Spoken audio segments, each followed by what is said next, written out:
That was Sasha Coenen after Moto 2 at Southwick, one of his, I believe, 3 wildcard entrances this year into the AMA Pro Motocross Series. Kind of the, hopefully, knock on wood here, addition for him and his brother to be coming over.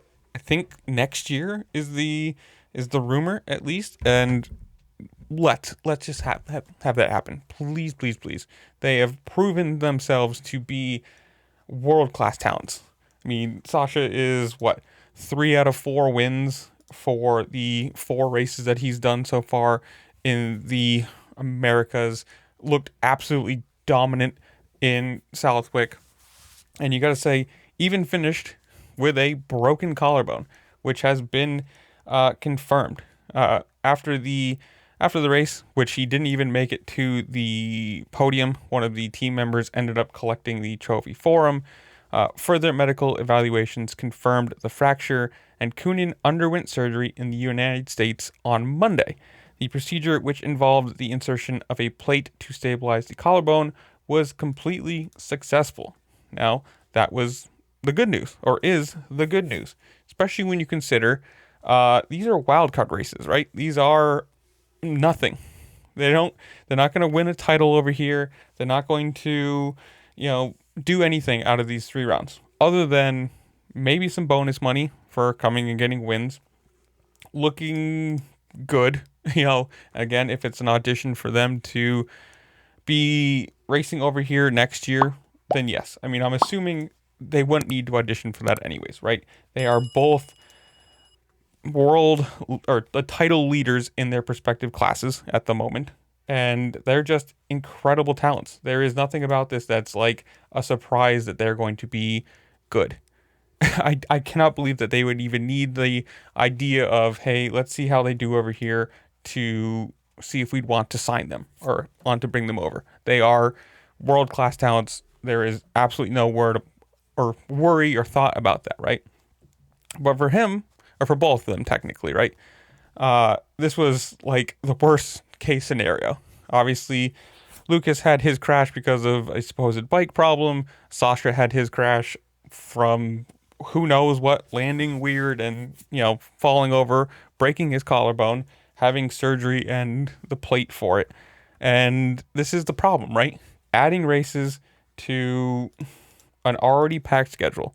Like, these are races that are happening in between their already full calendar of MXGP and MX2 class races. These aren't like off-season things. This isn't a, hey, we've got 3 months off, let's go run a few rounds of AMA Pro Motocross. No, these are rounds or races that are happening in between their championships.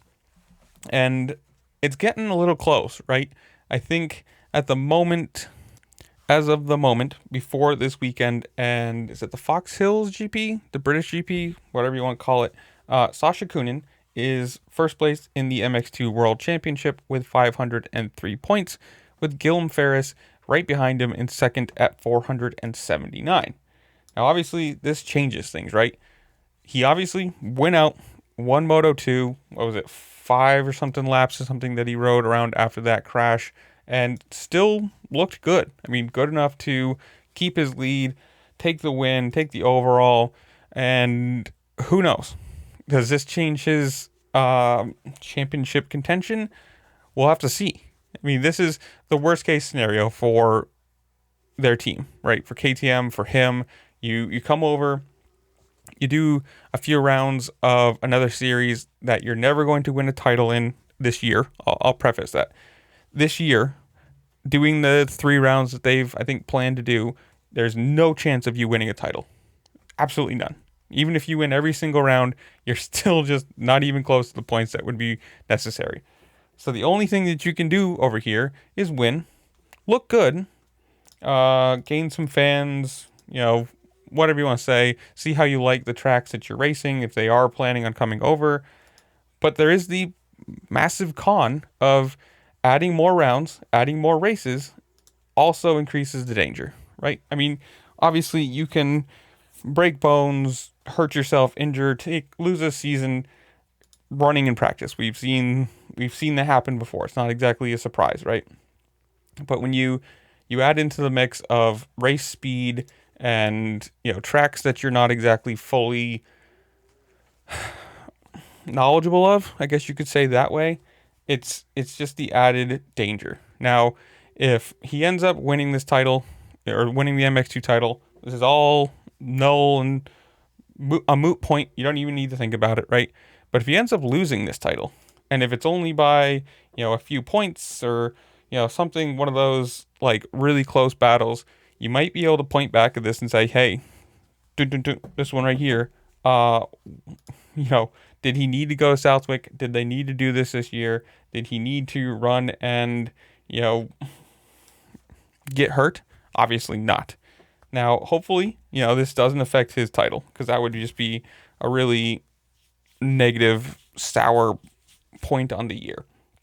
But it is the danger. And you've seen people like the Lawrences already say they're not doing MX of Nations this year. They're not doing any off-season races. And I think that's, you know, they said basically because of burnout, but it is also the fact that you have the added chance, more races, more heats, more practice, more, you know, time on the bike to end up being more hurt or a better chance of being hurt. Now, you never want to see that, right? He looked absolutely incredible coming over. I mean, even was it Thunder Valley? Correct me if I'm wrong, that he did, you know, 14 in the first round or first race, not great. Ended up in Moto 2 winning, looked incredible.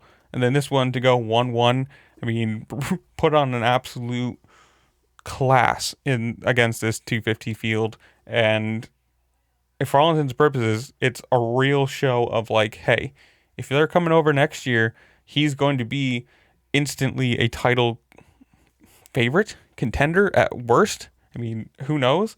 But it is. Hopefully, this isn't a thing that's going to affect his his season. You never want to see something like that happen where, you know, one of these stupid crashes ends up affecting a year, especially for, again, just a wild card round. But I guess that is yet to see. Obviously, we still have a few rounds of MX2 to go. He could, what was it, almost 20? I can't do that math. 24 points, I don't know, something like that. 25 points. He's got a little bit of a buffer. Will he go out and absolutely crush? Who knows? If he does, it's just going to be a little bit of an added bit on top. Hey, I'm hurt and I'm still coming out and dumpstering people. It'd look good, right? But if you want to see the full clip that he said after the round, it will be at the end of the video. But this is where I'm going to leave you guys. Comment down below. Make sure to like, share, subscribe. Do all the fun things that this platform allows you to do. It really does help the channel, and I do appreciate it. And with that, I'll see you later. Peace.